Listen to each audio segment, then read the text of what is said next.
راست لیے چلتے ہیں کا کیا کمال جو آپ نے حاصل کیا اور پاکستان کو کتنی سخت ضرورت ہے۔ میں سمجھتا ہوں کہ سب سے بڑی آسانی یہ ہوگی، اور اس کے اوپر سب سے پہلے میں نے 2007 میں ہر جگہ ذکر کرتا ہوں اس بات کا کہ شنزن چائنا میں نے ایک ڈینٹل کانفرنس کے اندر یہ بات کہی کہ virtual education in the form اس وقت نیٹ اتنا کامیاب ہوتا جا رہا تھا، مگر اتنا نہیں ہوا تھا، مگر ریکارڈڈ پروگرامز کا زمانہ آ چکا تھا، اور میں لوگوں سے یہ اپیل کر رہا تھا دنیا کے کہ جو ورچولی ریکارڈڈ پروگرامز ہیں اگر یہ پاکستان کو آج مل جائے تو پاکستان کا تعلیم حاصل کرنے والا طبقہ کتنی تیزی سے ترقی کرے گا۔ یہ تو اتفاق ہے انسان۔ دیکھو دوسری چیز میں آپ کو بتانا چاہتا ہوں، اور میرا ایڈریس ان لوگوں سے جنہوں نے گریجویٹ کیا، کہ پھنس جاتے ہیں ہم اپنی باتوں کے اندر، اور جیسے جیسے بال سفید ہوتے ہیں اور وہ پھنسنے کی جو کیفیت ہے، روڈ بلاکس جو ذہنی روڈ بلاکس ہیں وہ بڑھتے چلے جاتے ہیں۔ ہم اپنے مزاج کو بدل نہیں سکتے، آنے والی دنیا جتنی تیزی سے ترقی کر رہی ہے اس کو سمجھ نہیں سکتے، اور مسلمانوں میں یہ کثر زیادہ رہی ہے۔ جیسے مسلمان نے زوال شروع ہوا مسلمانوں کا، جو ڈارک ایجز مسلمانوں پر آئیں، اس کے اندر سب سے پہلے علم کی رکاوٹ شروع ہوئی، اور علم کی رکاوٹ اس گھبراہٹ سے شروع ہوئی کہ پتہ نہیں یہ کیا کر دے گا ہمارے ساتھ۔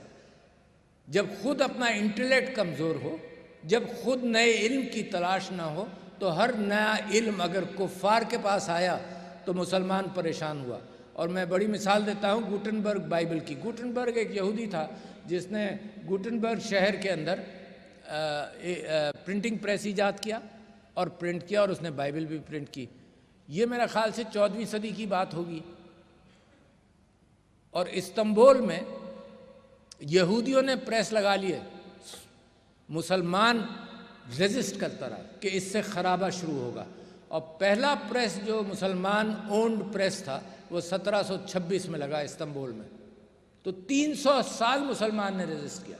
آپ اپنی تاریخ کو مت بھولیے۔ سر سید احمد خان نے 1857 کی جنگ آزادی کے بعد مسلمانوں سے کہا علم حاصل کرو، پڑھو، اور آج کا پاکستان آپ کو یاد دلا دوں، کچھ فگرز ہیں۔ 100% of the children in India go to primary schools, 100%، اور ریجن کے اندر 98% سے کوئی کم نہیں ہے۔ 99 پر سری لنکا ہے، 98 پر بنگلہ دیش ہے شاید۔ پاکستان میں 68% children go to primary schools. میں کر کیا رہا ہوں، آپ کر کیا رہے ہیں اس ملک کے ساتھ؟ بغیر علم کے کوئی ملک ترقی کرتا ہے؟ اور اگر صرف چند لوگ علم حاصل کریں گے تو وہ اتنا بڑا برڈن اٹھا سکتے ہیں؟ نہیں اٹھا سکتے۔ لہٰذا، اور یہ صرف ایک جنریشن بھی لمبی بات ہے، ایک جنریشن کو کوانٹیفائی کرتا ہوں، 10 سال کی بات ہے، 10 ایئرز۔ اگر آپ 10 ایئرز کے اندر علم کو اوپن کر دیں، علم لوگوں تک پہنچا دیں، آپ بھی ترقی کریں گے۔ یہ ریجن کے اندر یہی حال سب کا کامن تھا انٹل 1980s ایون 90s۔ جن ممالک نے علم تک توجہ دی 25 سال کے اندر، 20 سال تک کے اندر وہ آپ سے آگے۔ پھر ہائر ایجوکیشن کے اوپر بھی آپ کو اسٹیٹسٹکس دے دوں۔ یہ سب کا صرف میرا غم نہیں ہے، میں اس غم کو اسٹیٹسٹکس کی بنیاد پر آپ سے شیئر کرنا چاہتا ہوں، کیونکہ جن لوگوں نے علم حاصل کر لیا وہ اینیکڈوٹل ایویڈنس نہیں بلکہ اسٹیٹسٹیکل فگرز پر توجہ دیتے ہیں۔ 9% of children like you, youngsters like you, جو FSC کر لیتے ہیں وہ 9% ہائر ایجوکیشن میں جاتے ہیں، اور یہ ایک مینٹل بلاک ہے جس کی طرف میں بعد میں آؤں گا۔ 9% ہائر ایجوکیشن میں جاتے ہیں۔ ریجن کے فگرز کیا ہیں؟ all of them are above 22%۔ India, بنگلہ دیش، سری لنکا۔ ہم 9% پر چل رہے ہیں۔ 9 نہیں ہوگا، 10 ہوگا، 11 ہوگا۔ آپ کیسے سمجھتے ہیں آپ کا ملک؟ آپ مقابلہ کس سے کرنے نکلے ہیں؟ اور علم کے بغیر کر لیں گے؟ اللہ میاں کی کائنات کے اندر اللہ سبحانہ تعالیٰ کا اصول ہے کہ یہ سب اس کی مخلوق ہیں، کفار بھی مسلمان بھی، اور اس کا اصول یہ ہے کہ کچھ وہ پریفرنس دے سکتا ہے مسلمان کو، مگر فقہا یہ کہتے تھے کہ نبیوں کی زندگی میں 1:7 ایک مسلمان 7 پر غالب ہو سکتا ہے نبیوں کی زندگی میں، اور اس کے بعد ایک مسلمان 3 پر غالب ہو سکتا ہے، اور وہی آپ دنیا میں دیکھتے ہیں۔ تو اللہ کا اپنا اصول ہے کائنات کا، آپ دعا کریں، دوا بھی کریں، اور دوا کے ساتھ میں نے آپ سے یہ کہا کہ جی only 9% of our FSC students go to higher education. کیوں نہیں جا پاتے؟ ایک تو یہ کہ یا ہم نے وہ رکھا ہوا ہے، تھینک یو، شکریہ، جزاک اللہ، ہم نے یہ رکھا ہوا ہے کہ جی ہم بڑے خوش ہوتے ہیں۔ یہ صرف سرکاری سیکٹرز کے اندر نہیں، اور سیکٹرز کے اندر بھی ہے، پرائیویٹ سیکٹر کے اندر نہیں ہے۔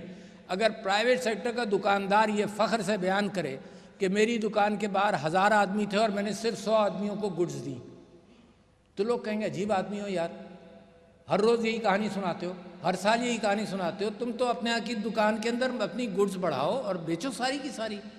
پرائیویٹ سیکٹر میں کالجز اور یونیورسٹی سے میں پوچھتا ہوں کہ تمہارا کیا حال ہے، وہ کہتے ہیں جی آپ یہ دیکھیے کمال کی بات ہے کہ 100 اسٹوڈنٹس کی جگہیں خالی تھیں اور 5000 لوگوں نے اپلائی کیا۔ یار اس میرے ملک کے ساتھ کر کیا رہے ہو؟ اچھا جب برک اینڈ مارٹر یونیورسٹیز کو میں کہتا ہوں کہ تعداد بڑھاؤ، وہ کہتے ہیں 1 ارب روپے اور چاہیے، 2 ارب چاہیے، ہم اپنا انفراسٹرکچر بنائیں گے، ہم اپنے کلاس رومز بنائیں گے۔ تو جناب والا ورچوئل یونیورسٹی کو بڑھائیں۔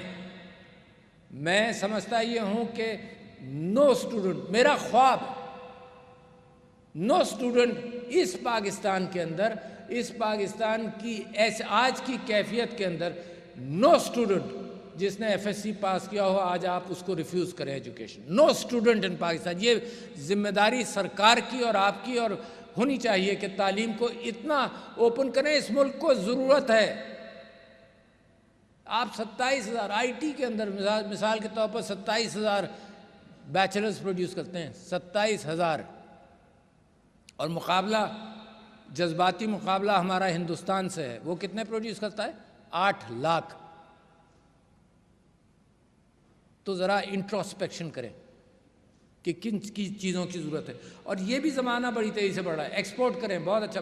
میرے پاس فارن منسٹر آف افغانستان آئے تو میں نے ان سے کہا کہ بھائی ہم تمہاری مدد کرنا چاہتے ہیں۔ اس نے کہا ہم پریشان ہیں، ہائر ایجوکیشن ہمارے ہاں 0 پر آ گئی ہے۔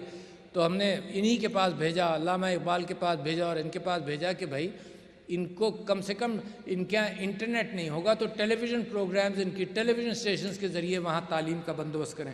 تو ایکسپورٹ کریں، مسلم کنٹریز کو ایکسپورٹ کریں۔ You are getting very good at this. تو لہٰذا خواتین و حضرات، یہ تو وہ غم ہے جو میں آپ کے ساتھ شیئر کرتا ہوں، اور کس کے ساتھ شیئر کروں گا؟